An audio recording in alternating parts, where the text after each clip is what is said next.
रावण पुत्र इंद्रजीत, जिसके सामने स्वयं भगवान राम और लक्ष्मण जी भी हार मान गए थे, क्या वो द्वापर के महानायक अर्जुन के सामने टिक पाएगा? जी हाँ, ये सुनने में आश्चर्य लग सकता है, लेकिन अर्जुन के पास ऐसा दिव्यास्त्र मौजूद था जो इंद्रजीत को पल भर में मौत के घाट उतार सकता था। आज हम ये विश्लेषण वाल्मीकि रामायण और वेद व्यास की महाभारत में वर्णित दिव्यास्त्रों के सूक्ष्म भेदों और कठोर प्रमाणों के आधार पर करेंगे।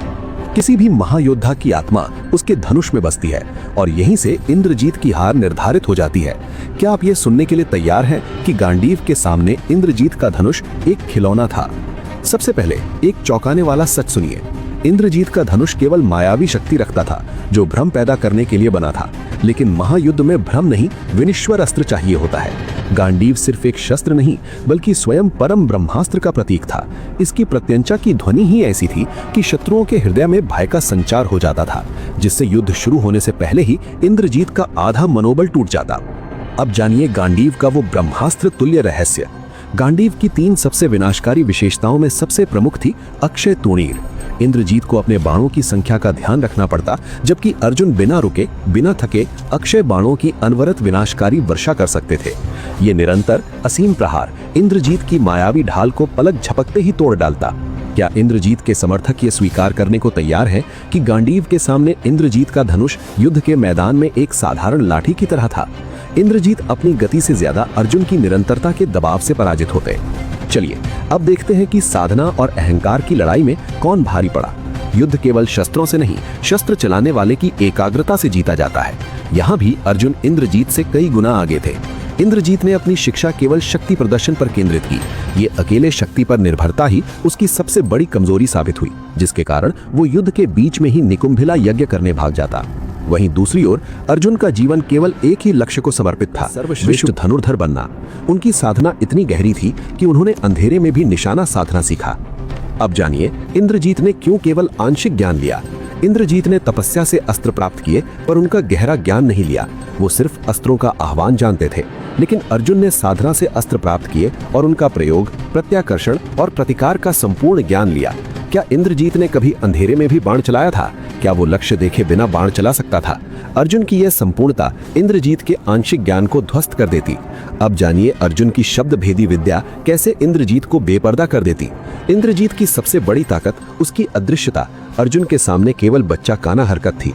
उसने इसी विद्या से राम और लक्ष्मण जी को भी भ्रमित किया था। अब इंद्रजीत के समर्थकों को एक ऐसा तथ्य दिखाते हैं जिसे अनदेखा करना नामुमकिन है। इंद्रजीत ने किसे हराया? केवल वानर और मनुष्य को। लेकिन अर्जुन ने स्वर्ग जाकर सीधे उन राक्षसों को हराया जिन्हें देवता भी नहीं हरा पाए थे, निवातक कवच और कालकेय। ये राक्षस इंद्रजीत से 1000 गुना ज्यादा शक्तिशाली मायावी थे।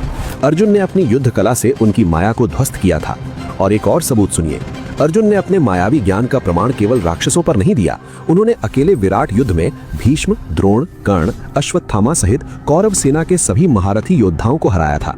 वो उन सारे मायावी कौशल और रणनीतियों को जानते थे जिन्हें उनके गुरु जानते थे। अर्जुन का तोड़ था उनकी शब्द भेदी विद्या और उस पर उनकी पूर्ण एकाग्रता। उन्हें इंद्रजीत को देखने की आवश्यकता ही नहीं थी।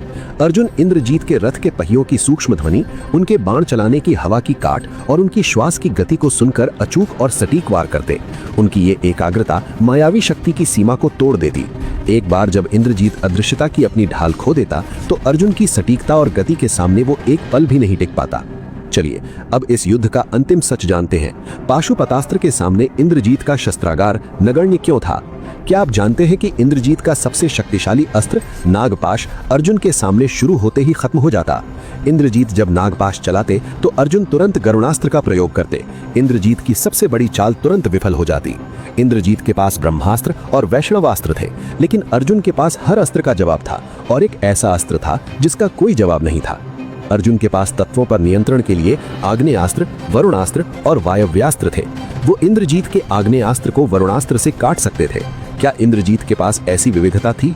अर्जुन के पास स्वयं भगवान शिव से प्राप्त पाशुपतास्त्र था, जो ब्रह्मांड का सबसे शक्तिशाली विनाशक अस्त्र माना जाता है। कल्पना कीजिए, जब इंद्रजीत अपने सभी शक्तिशाली अस्त्रों का प्रयोग कर देता और अर्जुन केवल पाशुपतास्त्र का आह्वान करते, तो इंद्रजीत की माया, उनका रथ और उनके सभी अस्त्र क्षण भर में अदृश्य हो जाते और इंद्रजीत स्वयं भस्म हो जाते। इंद्रजीत के पास इस अस्त्र का कोई ज्ञात प्रतिकार नहीं था। इंद्रजीत का सबसे बड़ा दोष था उसका अहंकार और युद्ध के बीच में पीछे हट जाना। ये एक महान योद्धा का गुण नहीं बल्कि अपनी हार को स्वीकारने का तरीका था। अर्जुन की सटीकता और गति इतनी थी कि इंद्रजीत को भागने का मौका ही नहीं मिलता। अर्जुन अपने वायव्यास्त्र या वज्रास्त्र का प्रयोग करके इंद्रजीत के रथ, सारथी और कवच को पलक झपकते ही ध्वस्त कर देते, जिससे इंद्रजीत निहत्था हो जाता। अर्जुन पाशुपतास्त्र का प्रयोग किए बिना भी अपने उच्च श्रेणी के युद्ध कौशल, गांडीव की निरंतरता और विविध दिव्यास्त्रों के ज्ञान के दम पर इंद्रजीत को दृश्य होने के लिए मजबूर कर देते। इंद्रजीत ने शक्ति का मार्ग चुना, अर्जुन ने साधना का, और यही वो सत्य है जिसे इंद्रजीत के समर्थक कभी स्वीकार नहीं कर पाएंगे। इतिहास हमेशा साधना को शक्ति से ऊपर मानता है।